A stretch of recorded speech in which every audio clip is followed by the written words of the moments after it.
In today's tutorial, you will learn how to navigate Eduphoria. We will begin by looking at helpdesk. Helpdesk is where you go in Eduphoria to create a ticket to get help with technology in your classroom. Click on helpdesk and then select technology, and then you have options. What is the issue you're having in your classroom? Are you having an issue with sound? Maybe the sound isn't working from your projector, or the sound bar on your computer is not working. Maybe your projector light bulb's out. Maybe it's the computer itself. It's not turning on, or you have a blue screen. So you click on the topic that you're having the issue with. And then if you're having an issue with the actual computer, you click on that topic. You have to choose your campus. You enter your room number. You enter your phone number and put a detailed description of what is happening with your computer.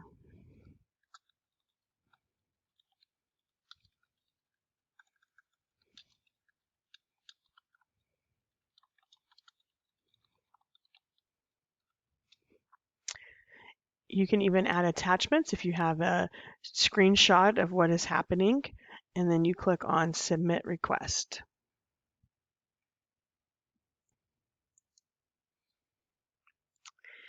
Once you've submitted your request, it'll tell you you're done, and you can click on Finish in the bottom right corner. Then you will see your open request here.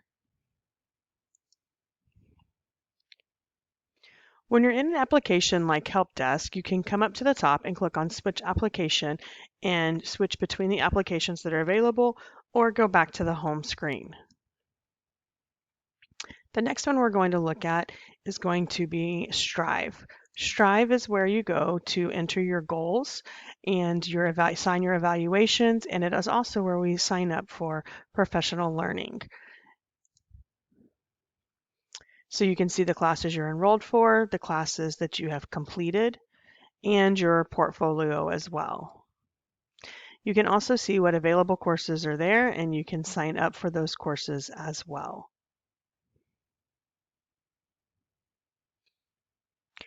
To enroll in a class, you can click on the caret, and you can read more about the class. You can click on Learn More, but you can simply click on Enroll, and you will be enrolled in the course.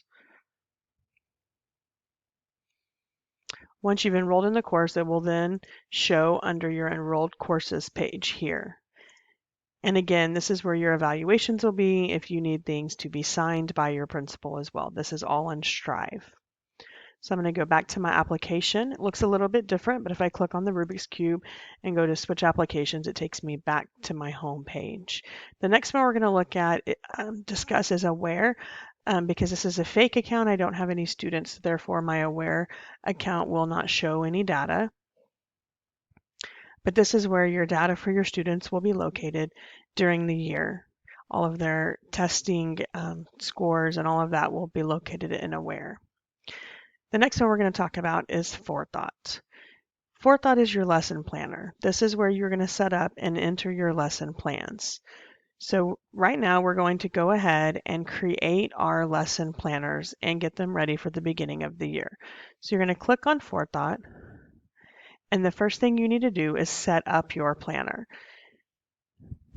So I'm going to follow the wizard over here to the bottom right. I'm going to click Next, and I'm going to create my schedule. I'm going to name my schedule my last name and the school year, 2020 to 2021. And I'm going to select Next. Here's where I will add all of the courses that I'm teaching this year. So if I'm a fourth grade teacher, I may need to add all subjects, or I may need to just add math and science, or reading and social studies, just depending on what you teach. So I'm going to add an entry. Most entries you're going to add will be a course with learning standards.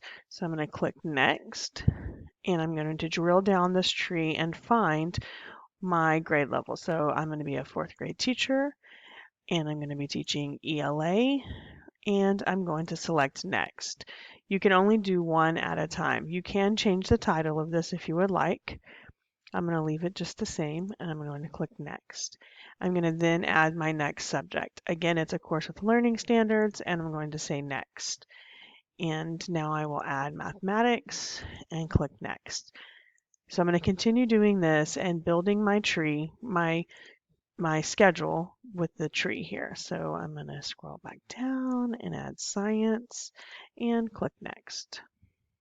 And click Next again. And I will continue to do that until my schedule is completely built.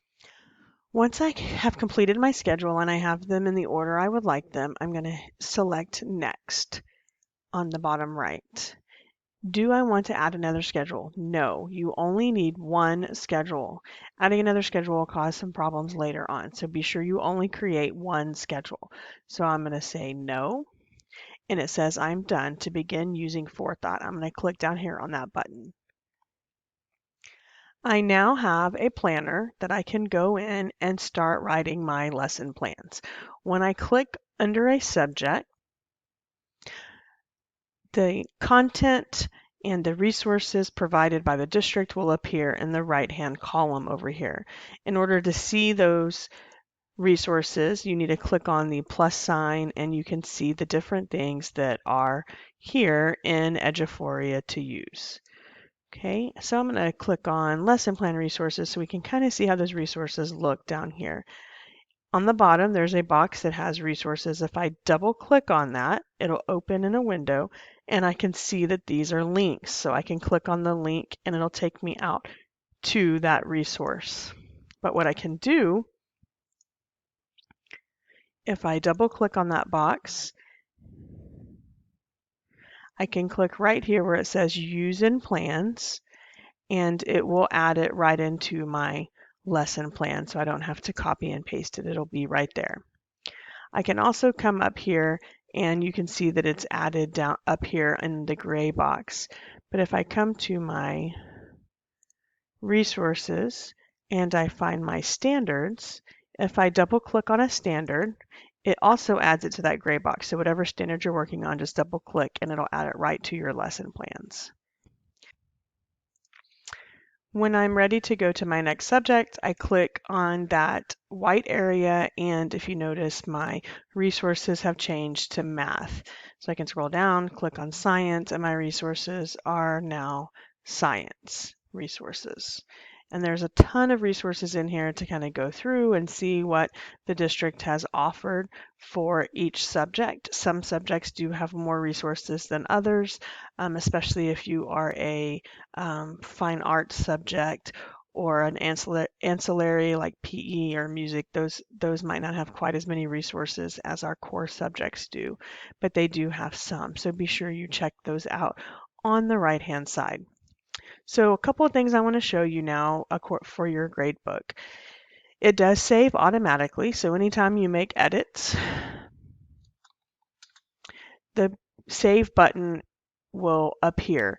If it goes gray, that means it has saved automatically. If you see where you can click on it, then you need to go ahead and click on it. But see, when it's grayed out, that means everything you have is saved. Another option I want to show you is a different view. This view is the daily view, so you can see all your subjects. I personally like to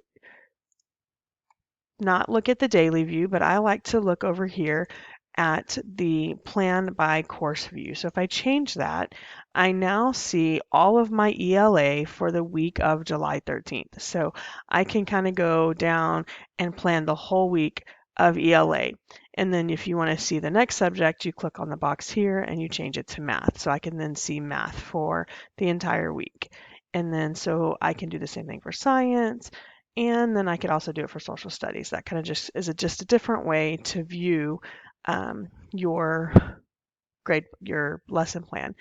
The last option of view is view weeks plan. This is my least favorite option to work in, but it's a good overview.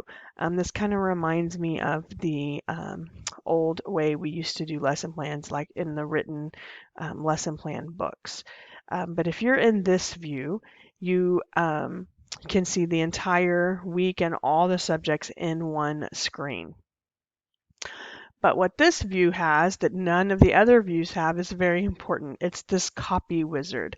if you are part of a team planner and you're working together as a team to create your lesson plans, which most teams do have that, once they add you, you can click on Copy Wizard and you can copy the content of the team planner over to your planner.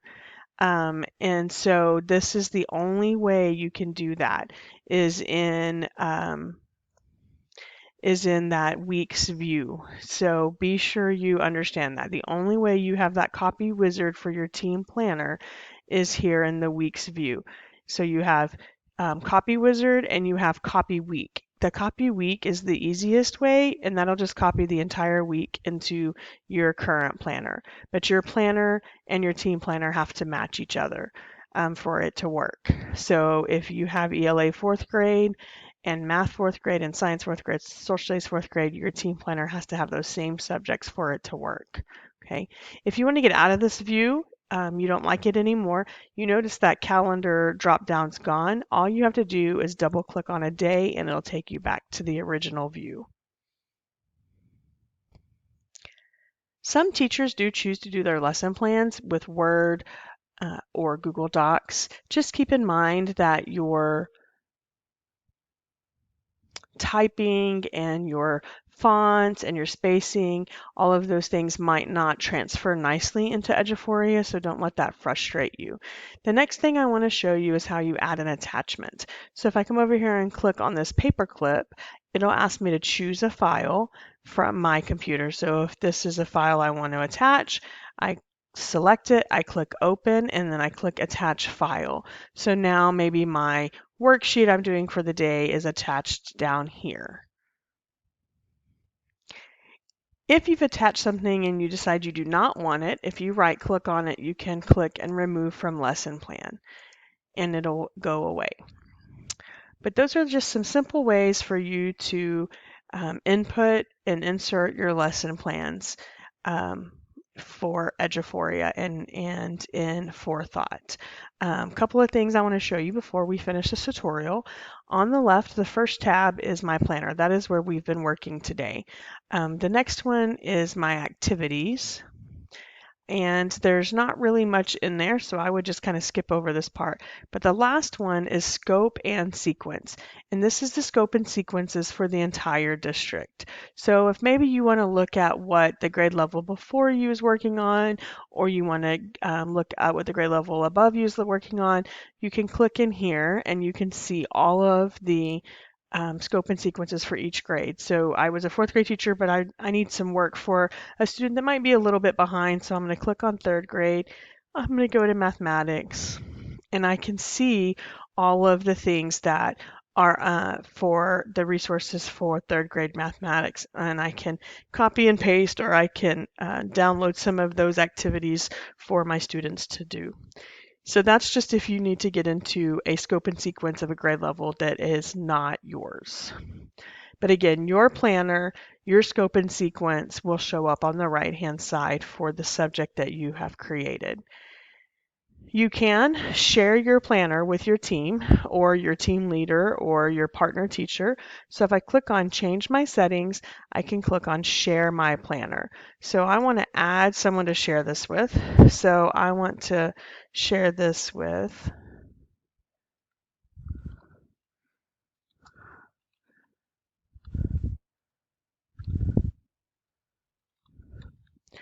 and then I'm going to click next. And as you can see, her name popped up here. What people do very often is they just think it's done at that point. But if you notice down here on the bottom right, there are some buttons that you need to continue clicking where it says next. I'm going to click next, and then I can return to my planner. Now I know that Claudia and Caroline can both see my planner if they choose to. Okay. And that kind of wraps up it for Eduphoria Forethought. If you have any questions or need some extra help, feel free to reach out to me. I am Jennifer Rushing, and my email is jrushing@dickinsonisd.org. Thanks for joining me today. Have a great day.